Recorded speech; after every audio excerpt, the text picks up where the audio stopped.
Tears of the Kingdom is a treasure trove of armors, each packing its own special punch. And hey, some of these suits might even ring a bell, like the notorious Climber's gear set. Hang tight for just 14 seconds and I'll walk you through exactly where and how to snag all 3 pieces of that sweet Climber's gear set. Thanks a bunch for tuning in. I'm Kat, and if you're a repeat offender here, welcome back to the channel. Now, if you're a first timer, drop everything and smash that like and subscribe button. Now with all the formalities out of the way, let's kick back and get into the good stuff. You might glance at all the flashy builds in Tears of the Kingdom and think the Climber's gear is past its prime, but hey, don't count it out just yet. This baby still packs a punch when it comes to scaling those cliffs. It not only speeds up your climbing game, but also dishes out a sweet climbing jump stamina boost once you've souped it up 2 levels. Alright, let's kick things off with the first piece of the puzzle, the climbing gear chest piece. You won't have to search too far because it's waiting for you early on in your journey, near the Hebra phenomena. Head over to the North Hyrule Plains cave, just a skip and a jump east of the Sinakawak shrine near the Serene stable. You might have even stumbled upon this cave on the way to the stable. Now before we dive in too deep, gear up with some weapons because this cave isn't exactly a walk in the park. You'll encounter not 1, but 2 pesky like-likes in this area. And let me tell you, slipping and sliding on the wet surfaces won't make things any easier. My advice, stick to the far left and take out the first like pronto to avoid getting gobbled up by the second one. Then take out the second one. Once you've cleared the way, ascend your way up from where the second like was lurking.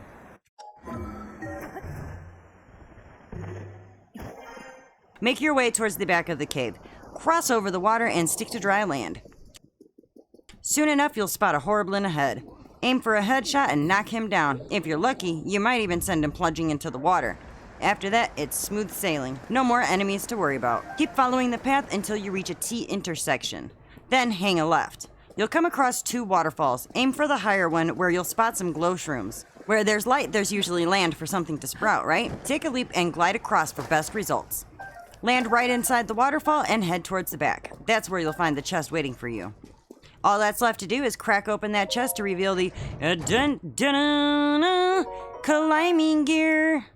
Put that on your body and let's work on the second climbing piece.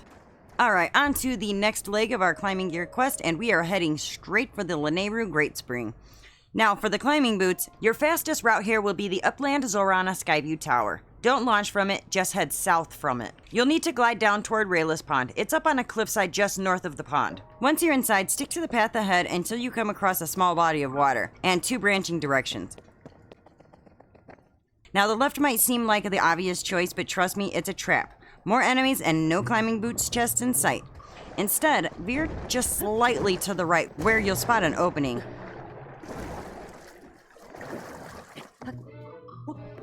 Inside, you'll face off against a rock-like. Smash through his outer shell, but keep your eyes peeled for those pesky flying boulders. Once you've taken care of that obstacle, keep forging ahead. As you progress, the path will start to slope downward. You'll encounter some vines blocking your way. Break through them and press on. Beyond the vines, you'll come across some flooded ruins. Navigate your way to the back of the ruins where you'll find a gate that needs lifting to drain the water. Activating Ultra Hand will highlight the gate, making it easier to find. Once you are down here, raise the gate and watch the water drain away, unveiling a sneaky cubbyhole hidden under the platform to the right of the gate. Bing pot! Inside awaits the chest we've been hunting for. Crack that thing open and reveal the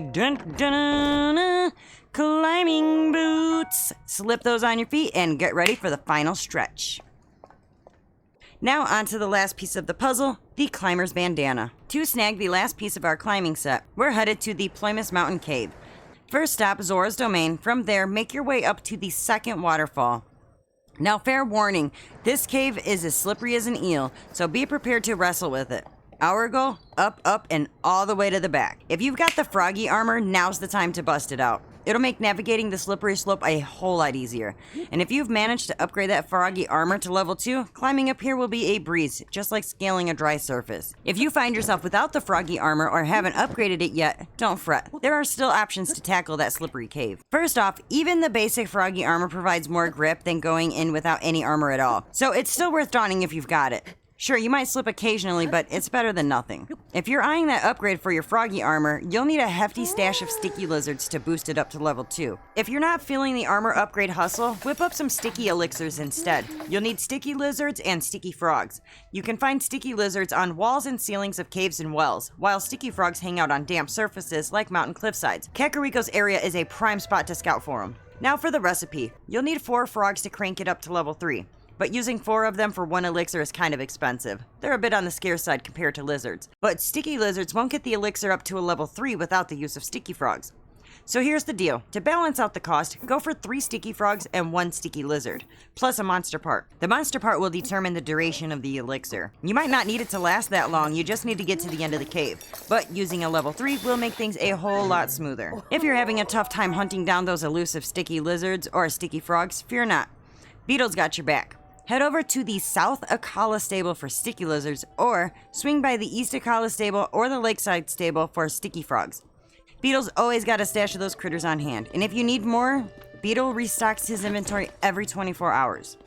So grit your teeth and keep scaling those ledges. It might feel like a slog, but trust me, the payoff will be worth it. Once you reach the back wall, you'll spot the opening right away.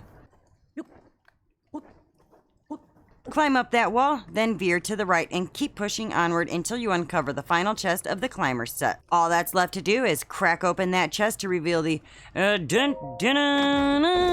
climber's bandana. Put that on your noggin and pat yourself on the back for a job well done. Alright, boys and girls, I gotta burn rubber for now, but if you vibed with the video, drop a like and smash that subscribe button, and check out my killer merch. Don't just play, slay. Until next time, keep gaming, keep laughing, and keep learning. With that being said, this is KKJinxx, over and out.